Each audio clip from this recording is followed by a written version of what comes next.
Hello and welcome to the Wake Up Call podcast. Today we're speaking with Dr. Yoav Di-Capua about the history of modern Egypt. Dr. Di-Capua is an associate professor at the University of Texas at Austin. His research is focused on modern Egypt and modern Arab intellectual history. For more information, please see the show notes page for this episode at wakeupcallpodcast.com/modern-Egypt. Dr. Di-Capua, welcome to the show. Good evening and welcome. So my first question is based around the 2011 protests and following referendum. Was that a radical break from the history of Egypt, or is this history repeating itself? Right, that's a good question. At the beginning, it seemed as if there is something completely new emerging. And looking at the history of Egypt, even in the last 2-3 decades, we've never seen anything like that. Kind of a massive popular political reaction that strives to overthrow the government. But when you kind of zoom in and look and listen more carefully to the slogans of the revolution, the concerns are not new. They're asking for dignity. They're asking for social justice. They're asking for basic political freedoms. And that brings us decades back into the 20s, 30s, 40s, and so on. And indeed, since then, there were various projects, various states projects and social projects that were supposed to resolve this, the quest for these freedoms and needs. So in that sense, the 2011 revolution is by no means new. All right, now we'll take a look at some of those experiments in greater detail in a few moments, but can you give sort of an overview of what experiments have been tried and how they've failed?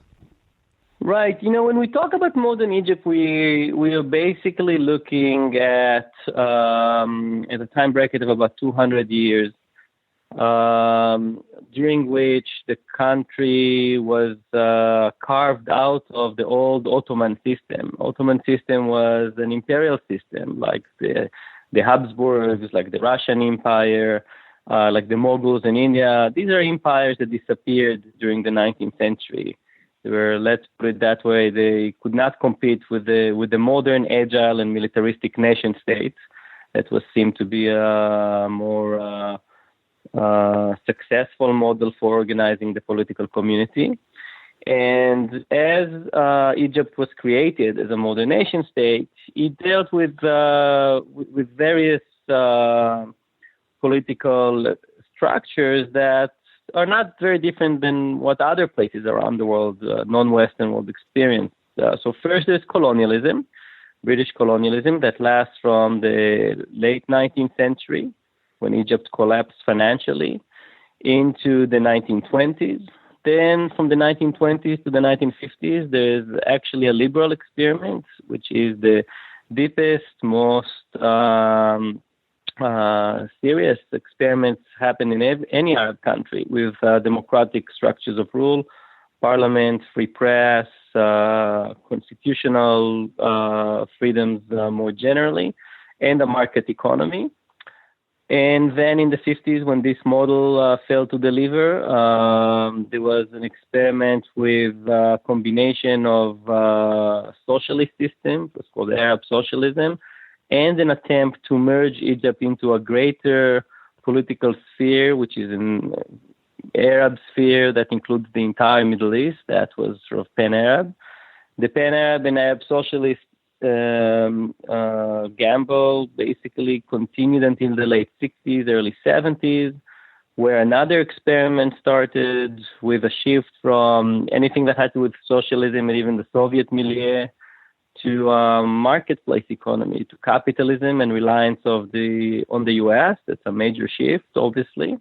And I would say that since the late 90s, there's another twist in the story when neoliberal reforms are being embraced because of economic debt, inability to grow the economy, inability to provide for a very young population. Median age is about 25 years. It's a very young population. And as a reaction to this, we actually get the 2011 revolution. So basically, we have 4 or 5 different system that have been experimented in about 120 years, from colonialism to marketplace economy and capitalism. And that is a lot. If you think about U.S. history, think about Western history in general, we see great continuity. The changes are changes in the political party that rules, some modifications of the political system, but not to the overall basic cultural, political, economic orientation of the country. And to change orientation every 2-3 decades could be quite disorienting. Yeah, let's talk a bit more about each of the shifts and how life was in each of those periods that you just described. So could you describe just a little bit, how was life like in colonial Egypt, and how did this transition during the revolution of 1919? Right. So let's begin by saying that Egypt, to begin with, is based on an agrarian economy in the 19th century. It exports raw material, and the raw material is mostly cotton to the global markets. You have to remember, the 19th century, we don't have synthetics yet. We don't have plastic. So cotton is being used basically for multiple, from fabric and clothes to all sorts of industrial usages. And there's a huge market, and Egypt is just producing the cotton to which it exports to the global markets, mostly to the British Isles, and in return, it imports all the finished goods because it's not industrialized, right? So it has an economic relationship of dependency on the global markets.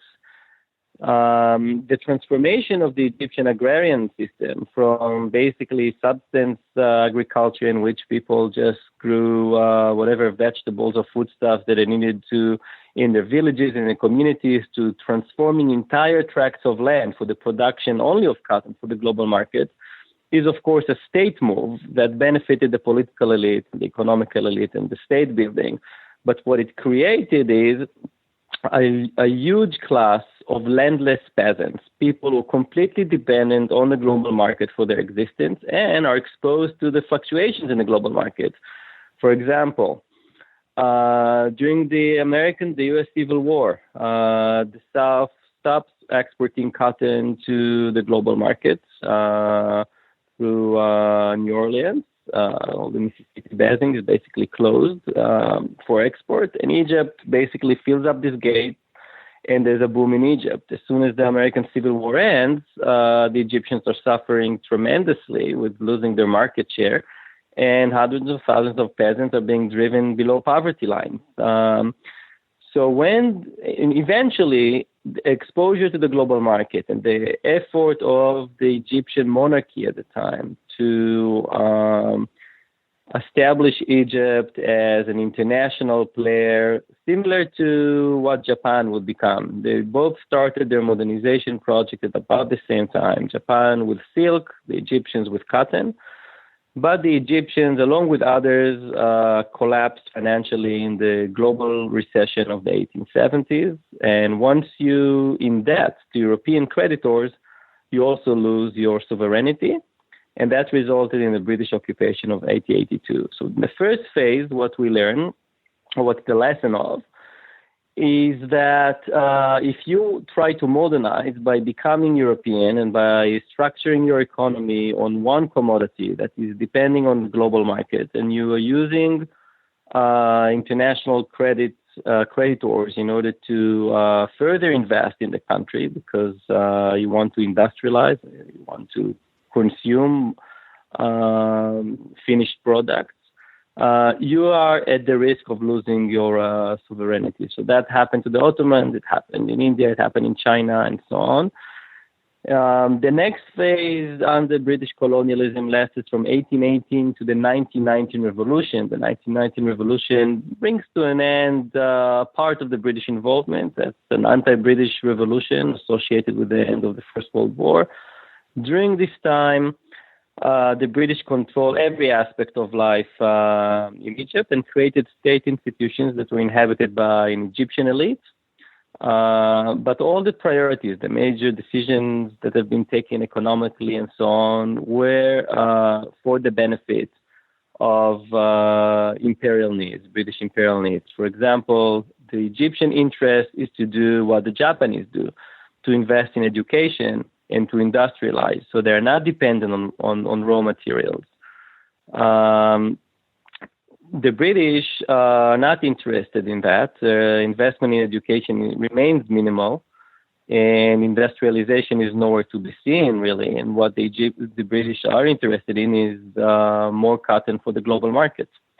So that leaves Egypt in a condition of underdevelopment, in which at the same time that hygiene conditions and public health improves and infant mortality drops and populations grow to about 20 million, you have actually less and less opportunities. So again, you have a country with a huge agrarian base of poor people, and that becomes a major issue of social justice that the British occupation was not interested in resolving and had a hard time quantifying yet, given the fact that the British were modeled their policies in Egypt on what they've done in India. They were not very much concerned in Egypt as they were. Basically, they have the same policies that they had in India, and that does not play to the advantage of the Egyptians. After the revolution in 1919, and the revolution is basically a certain urban and political elite in the beginning of an Egyptian middle class that emerged.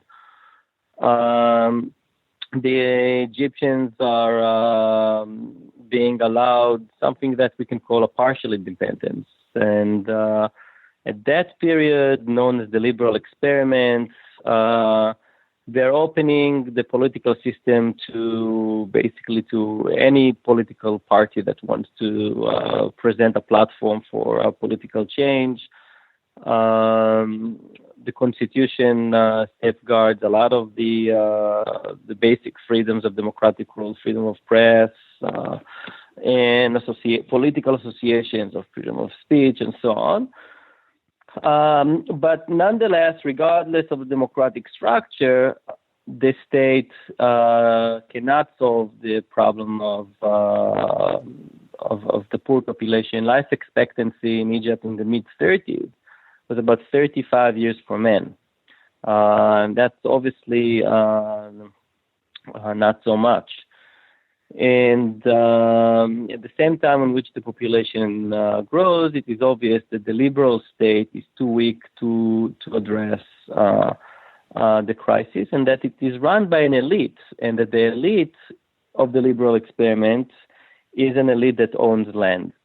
And it is not in its interest really to distribute land for the peasants and to restructure the economy, because they're basically going to lose the economic base. So there is a certain self-interest that perpetuates this reality.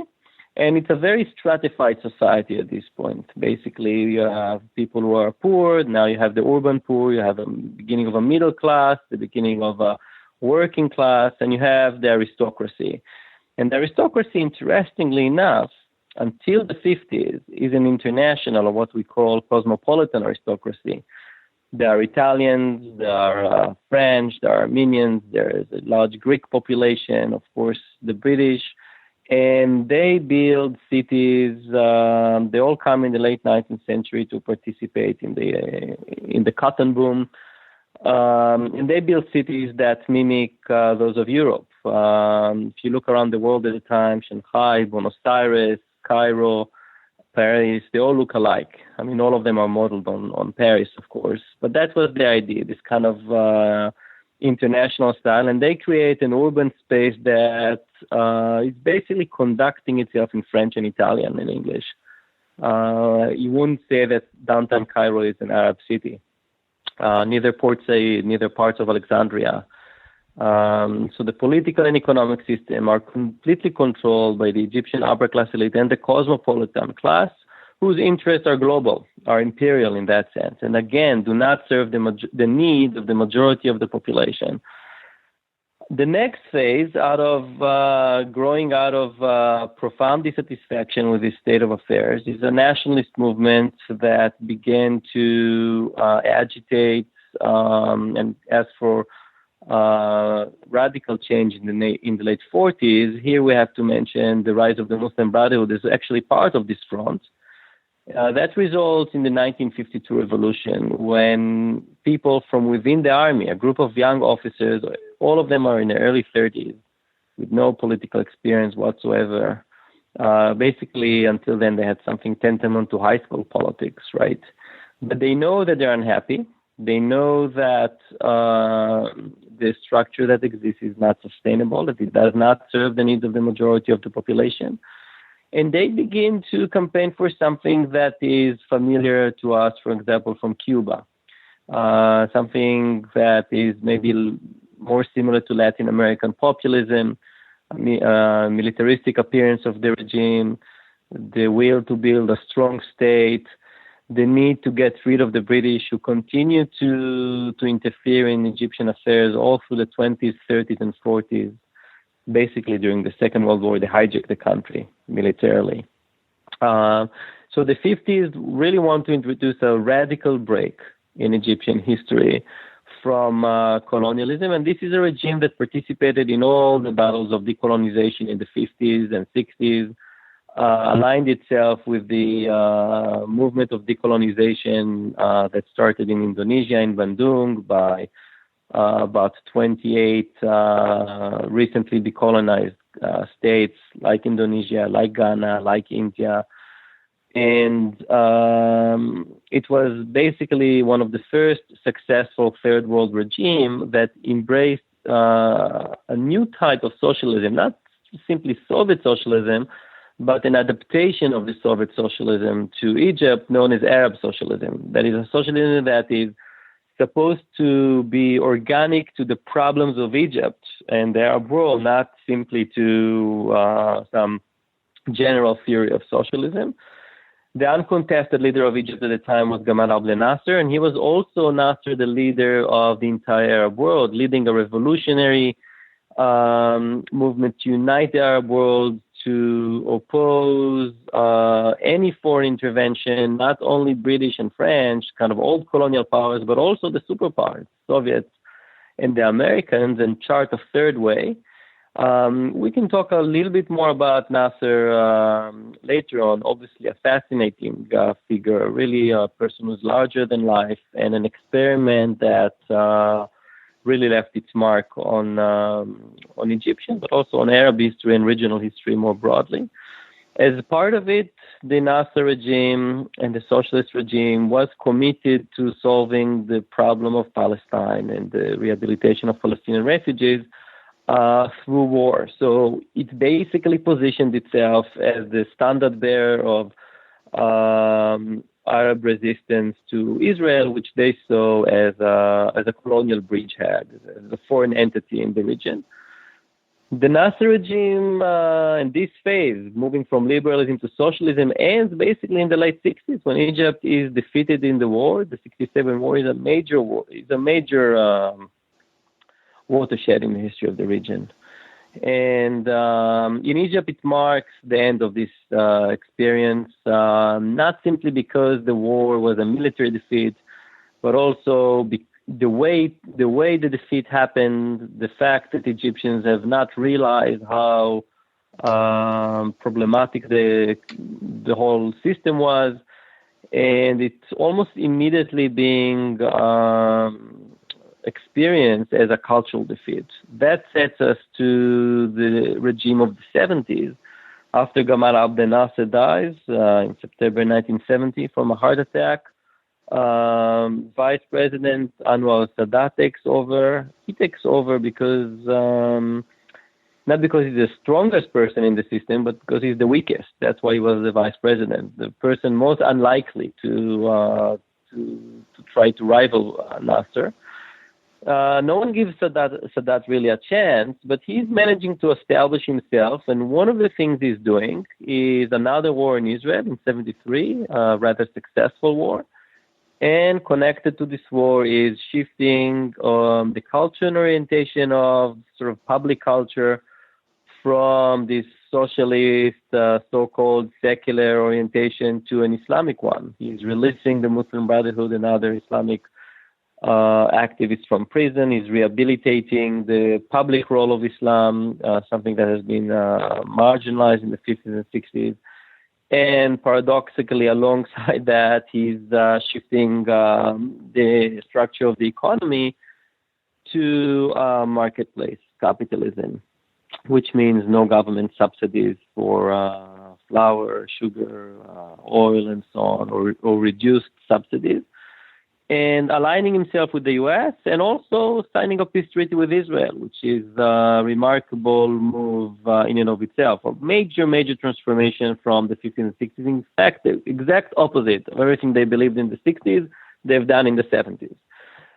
So that regime ends in tragedy when the elements of an Islamic jihadi group, by now this is a phenomena that is present everywhere in Egypt and needs its own explanation, assassinates him, and Mubarak, President Mubarak takes over.